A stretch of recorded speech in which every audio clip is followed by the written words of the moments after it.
ladies and gentlemen, boys and berries. This is Magic Brad here on the Synergy Cafe and the Magic Brad Show. And we've got a guest. He came in just in time. He's in the green room now. But his name is Mike, and I'm not sure about how you pronounce it. If it's Boccia or Boccia, but it sounds like it's Italian. So let's go find out. He's in there somewhere enjoying some of our digital hors d'oeuvres. If I can pull him away from the digital M&Ms, we can get him in here. Where is he? Mike? Mike! Hello, hello. Can you hear me? Hey, there we can hear loud and clear. How you doing, Mike? I'm doing great. How are you? Doing well. What part of the world are you in? I'm in sunny Southern California. Yeah, I'm in sunny Minnesota, but it's not sunny. We got some ice storms coming in. That's all right. That's all right. It's always sunny on the show, right? So how do you say your name? Is it Boccia? It's Boccia, as in bocce ball. Yeah. Boccia ball. Yes. Good. Well, this is interesting. I got a little graphic I put up here, and it's spider sales presentation secrets. That's going to be interesting to hear what it's got to do with spiders. Yeah. So I'm excited about it because spiders sneak up on you, right? They're nothing that you can see coming, but they make a big difference when you see them. you know they're there when you finally encounter one. So same thing with the spider technique. So you like them? You like spiders? I don't. No, not a big fan of spiders. Me either. I see people with the big tarantulas crawling around. Yeah.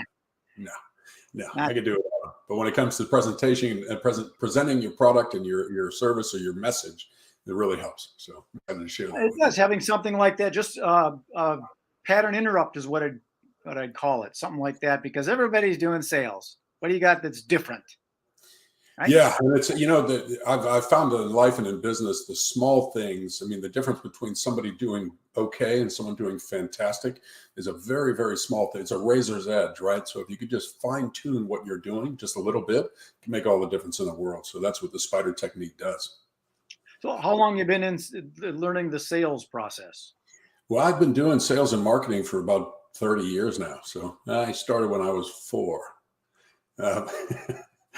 So I was just magic tricks. I started doing magic tricks when I was about 4 or 5 years old. Yeah, no, I was just kidding. I'm just trying not to give away my age, but I started in sales and marketing when I was really young. I started my first business. I started when I was in high school, and when I was in college, I started a limousine company. Owned a nightclub when I was 21, a restaurant when I was 23. So I've been in business for myself. And when you're in business for yourself, right, you are the marketing team, right? So especially when you're just starting out, you're doing the sales, you're doing the marketing. So I will learn quickly what worked and what didn't work. So in some aspect, I've been doing it for my entire life. So with the inception of the internet, have you noticed a significant difference in the sales world? Because it's kind of thrown me for a loop, especially the COVID thing since that happened. Everybody thinks differently now. Yeah, it's true. And, the spider is an acronym, right? Of course. So when we get into it, the S in spider stands for short. And, with the internet, and we're bombarded with so much information, so many options that we have to keep our message short. I think the statistic is now you have 7 seconds online before you start to lose someone's attention. If someone's looking at your website or your landing page, or you have 7 seconds to make an impact and earn their trust and earn their time. So it's changed the world. It's changed the game, right? So you don't have 45 minutes to get your point across. You've got 7 seconds now. That's a tall order.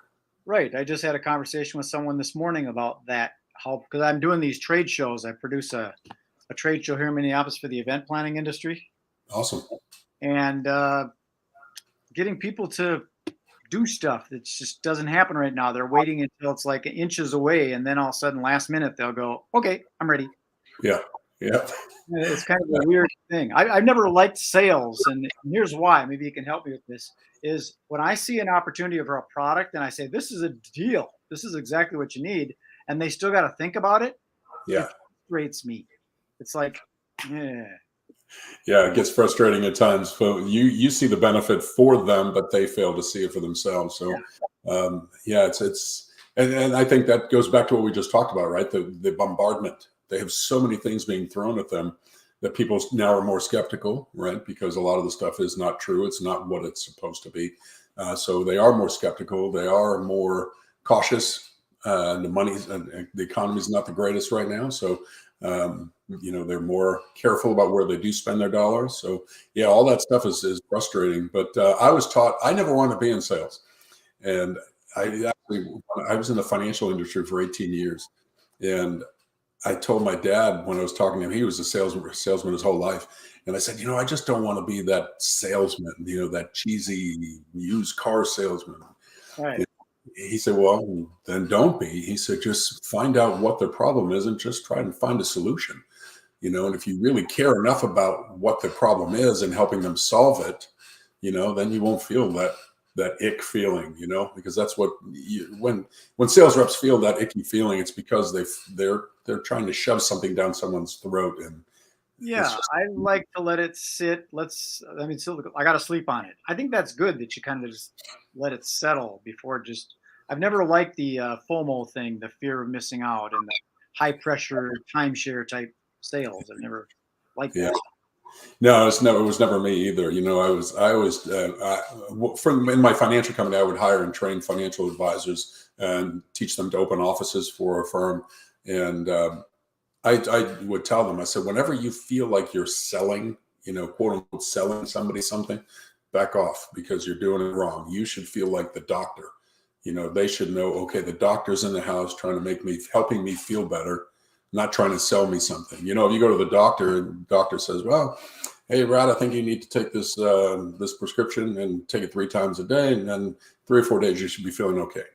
Most of the time you say, okay, thanks, doc. And you walk out and get the prescription filled, right? You don't say, well, let me think about it, because the doctor's in the house, right? So there's a difference between being the doctor and being the salesman. So I always tell my reps, hey, you better be the doctor. They have to know the doctor's in the house. Well, the doctors have the marketing behind the big pharma. They're doing all the marketing for them. So I need that drug. Right. So this is your website, right? That's my website. Yeah. Okay, perfect. So can we get into this SPIDER acronym? You can kind of share that with us. Yeah, we'll jump into it briefly. And then if you go to the website, you can get a download of the report that goes into more detail about the SPIDER technique, but I'm happy to share it with you today. So yeah, it's an acronym, right? So most of us are presenting our business or sharing our message or telling our story. We're doing it okay. But like I said, there are small little things that you can do to make it go from 0 to 100 or from 50 to 100 to 70 to 100. And that's what the SPIDER technique is. So the S is what we just talked about. Keep it short.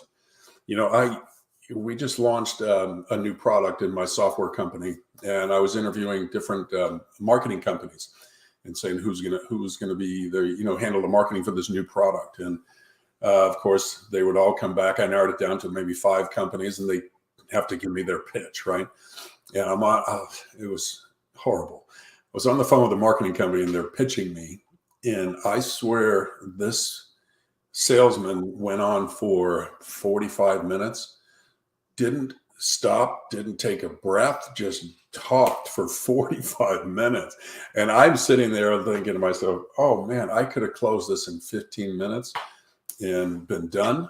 And he just talked himself right out of the sale. So I challenge you, whether it's your website, whether it's your presentation, if you're using a video, if you're using Zoom, whatever you're doing now, take a look and say, is there a way for me to shorten this? That makes a lot of sense. I office with a guy that taught trade show sales training, and it's the same kind of thing. You got like 3 to 5 seconds before they're gone. So you don't just say, so how was the day today? You got to get right to it. How much money you got and when are you going to give it to me? You got to soften that up a little bit. Yeah. So definitely keep it short. So that's the S, is keep it short. Right. B is personalize it. When we hear someone say our name, it releases these chemicals, these feel-good chemicals in our brain just by hearing our name or seeing our name on the screen somewhere. So if at all possible, personalize the presentation. So say their name throughout the presentation. If it takes a minute or 2 extra for you to, even if you're doing a PowerPoint through a Zoom, maybe if it takes an extra minute or 2 to add their name into the presentation, sporadically. I did. There you go.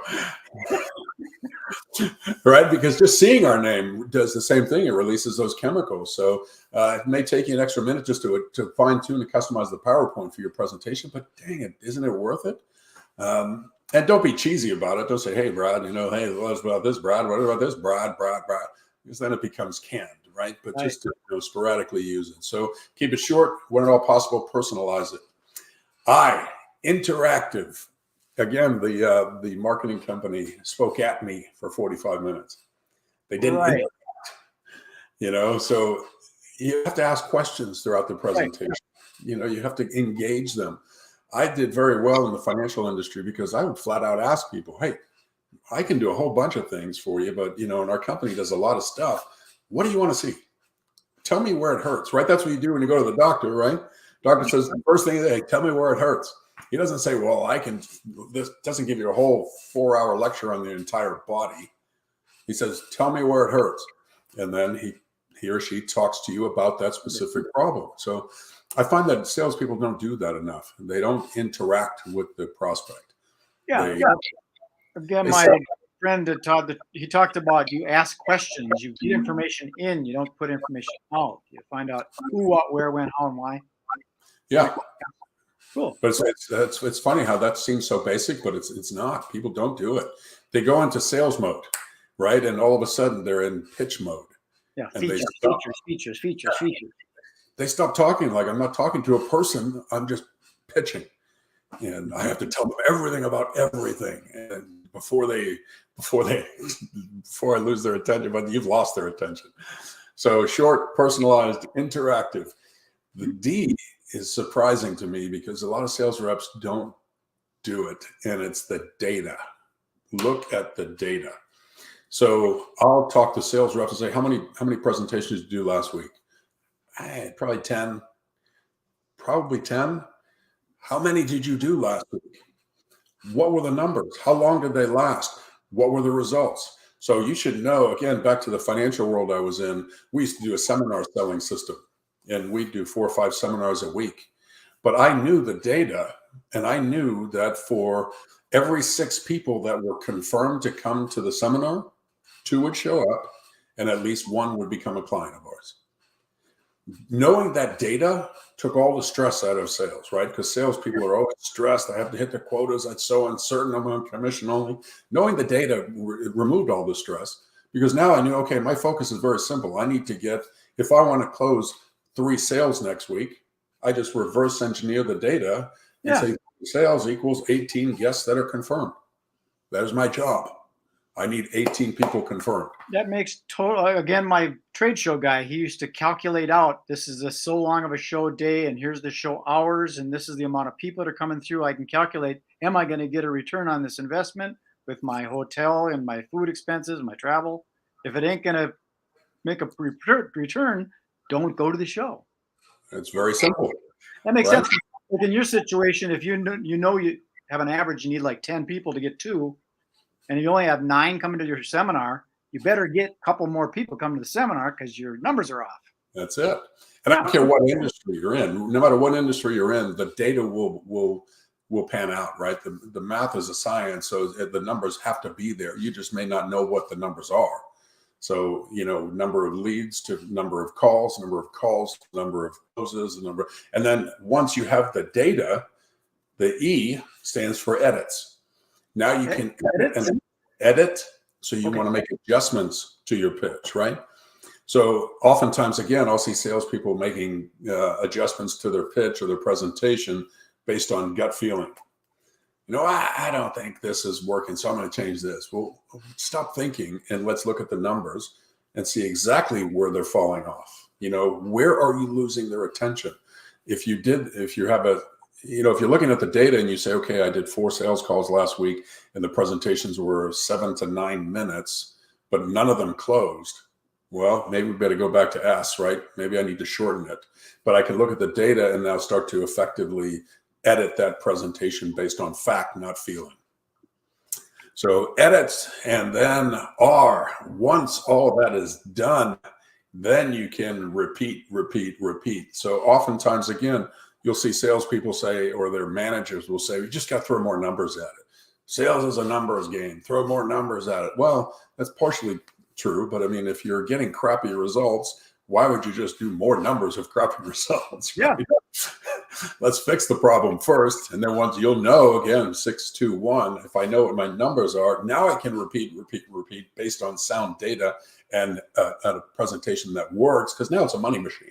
So it's Now more I like know. optimization of this stuff. If you got a broken link in there, I don't care how many numbers. Like I say sometimes you can't sell hamburgers and hot dogs to vegans and vegetarians. Yeah, that's it. Something missing there. Doesn't matter how good you are, right? So, I don't care how many TikTok followers you got. but a salesman would probably try selling to the vegans and vegetarians and say, well, it must be my presentation. Well, if you looked at the data, you know, okay, I've done 100 presentations, not one of them closed. A quick story again with my trade show friend is he was at a construction conference and they had a phone system, and the guy was looking at all these different things, and the salesperson was talking about all the features.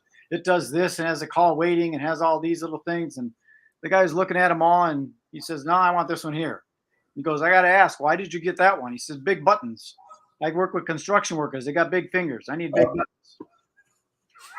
That was the reason. That's it. That's got to ask those questions. That's it. Yeah. So yeah, very simple formula. But again, and a lot of the stuff seems very obvious, but in common sense. But it's, you know, sometimes we need someone to point out our blind spots and say, okay, what am I not doing? You know, got to get back to the basics. Okay, is it too long? And I know salespeople typically violate that rule, you know, constantly violate that rule of keeping it short, because we are very excited about our product or service, right? We therefore think everyone else should be as well. So we want to tell them everything about it, you know, and it's just not the case. So keep it short, personalized, interactive, data-driven, make the edits based on the data, and then you can repeat, and turn on that money machine. I think that one's one of the key things, is keeping it short these days. You go to these networking events and the question is, so what do you do? And then they start telling you all the things that they do. And it's like, oh, I've already got a retirement plan. I really don't need one. Right. Yeah. There's that elevator pitch, right? And it's amazing how many sales reps can't even explain what they do in a very short amount of time. So again, based on that 7-second rule, you should be able to tell it, not an elevator pitch in 30 seconds, but in 6. Sometimes they say I'm kind of short, but when they say, what do you do? I say, what do you want done? I come back. It's kind of sarcastic, but it's true. Right. I'm kind of one of those jack of all trades, you know, whatever you want done, and I'll figure it out. Yeah. Yeah. Yeah. So, I mean, the spider technique is not, it's like I said, it's not something that someone's going to go, oh my gosh, that's a revelation. No, but it's something you look at your presentation and definitely fine tune it. Like I said, those small adjustments make all the difference in the world, right? Well, it helps to have that acronym to remember all those things when you're starting to slip, your gears are slipping a little bit. You can go back and go, what am I doing wrong here? Yeah. Yeah. And I actually, the long pitch turned them off, and they don't care about all the rest of the iter. Yeah, that's so true. That's so true. You know, I've seen that happen as well. You know, you may do a 20-minute sales presentation, and that marketing company is a great example. They did a 45-minute presentation. I zoned out after 10, 15 minutes, right? I was just nodding my head, just like totally spaced out. What would have sold me may have been in minute 42 of his presentation, but by then he had lost me. Right. And if he would have asked me interaction, right? If he would have flat out just say, Mike, these are some of the things that we can offer your company. Of those things, which is most important to you, so I can get right to it. Yeah. Oh my gosh, he might have had another client, but instead he lost me. So I got another question, and we're about 20 minutes in. I probably already know the answer, but is the sales process different for different industries, whether it be medical, real estate, fitness? Is it different? That's a good question. So I have a software company now called I Decide Interactive, and we basically we do interactive sales presentations for people. So we do custom presentations. We have a platform where they can build their own presentation and make it totally interactive. So we see all different presentations from all different industries. That's a great question. And one thing they all have in common is they are all, you actually have to uncover the problem, right? Or let the prospect see what the problem is, right? Then you have to provide the solutions, but when at all possible, let them choose which solution there is most interesting to them, is most important to them. And then you show them how you're going to solve that problem. So I've seen that's kind of the flow where, okay, let's find the problem first. And typically it's done through asking questions, like you said, who, what, where, why, when. So in our interactive presentations, we'll ask them questions, and based on the answers to those questions, we can then offer solutions and it's an automated system that does the presentation for you. But even if it doesn't matter how you're doing it, you still have to uncover the pain, right? Find out what the problem is, find out which of your solutions is most important to them, and then solve the problem. So I think it's the flow is pretty much the same no matter what the industry is, because it's Yeah, I human. look at things in a natural way that if you use a gardening analogy, you plant the seed, nurture the plant, harvest the fruit. Yeah, And you got to plant the seed in fertile ground. If it's a fern, it's going to be on the north side where it's shady, and if it's a sunflower, it's on the sunny side. If it's on the asphalt, it's not going to grow. it's not going to grow. But it's funny how again, a lot of the things that to me seem common sense. Find out what they want to find out what the problem is, find out which aspect of what you do interests them the most, and then explain it. But it's amazing how people will skip the first two of those three and just go into verbally vomiting on people and start telling them everything about everything. Well, there was a guy that used to teach more of a network marketing, how to sell, and his background was in timeshare sales. So that's not a good mixture already. But his process was establish rapport, be their friend, find out the problem. Then it was amplify the problem by putting salt in the wound and then showing them the solution, then offering the solution. I don't like that method. It's mean. And to me, it seems disingenuous, be their friend. Manipulative. What's that? Manipulative. Yeah. I don't want you to be my friend just because you're trying to sell me something. I think it's good to get to know somebody, and you got kids, they play soccer, how are you doing, all that stuff. Yeah, but I think that old-fashioned way of trying to find common ground, or you walk into their house and you see a picture and you say comment on the picture. People see through that nowadays. They're like, oh, come on, you don't care about the picture on my wall. You're just trying to sell me. And to me, it actually does the reverse. It puts the wall up, right? Because now it's like, okay, so you're a typical salesman. You're going to try and sell me something. Right. You're not here for me. You're here for you. It just seems it's got that ick factor that we talked about earlier. Got it. Yeah, but I think you really have to care about your prospect, right, and really try and solve the problem. Back to the doctor analogy, the best doctors really do actually give a damn about their patients, right? There are doctors that come in and just want to, hey, what's wrong? Boom, here, take this, next, and you feel ick when you leave there, right? Right, especially when you get the bill. Exactly. And so the opposite's also true. When you feel a doctor really cares about you, then you just get that good feeling. You refer him to others or her to others, and the same is true in sales. People know, okay, they really care about me, and then they found the right solution for me, and then the referrals come. So here's how you get a hold of Mike. That's his website right there, BOCCIA. Boccia, MikeBoccia.com. Perfecto. So I'm going to pop you in the green room. If you want to stick around, we can have a little chit chat. Awesome. If you got to get going, I understand that too. Appreciate you taking the time, Mike. It's always fun to listen to this. It's basically the same process, but hearing a different acronym, it's always helpful. There's those acronyms everywhere. Just fine tuning. The slight things make a big difference. Very slight cool. adjustments. Well, thank you, Mike. Appreciate your time. My pleasure. Thank you. There you have it, Miss Mike Boccia. He's right here. Dun, dun, dun. Just like that. That's how you get a hold of the dude. And we talked about his spider technique. SPIDER. Okay. So that's all I got for today. If you liked what you saw, please make some comments. If you have some questions, you can do that here too on LinkedIn, YouTube, and Facebook. There you have it. I'm out. Be good, be kind, be nice. Did I say be nice? Be nice.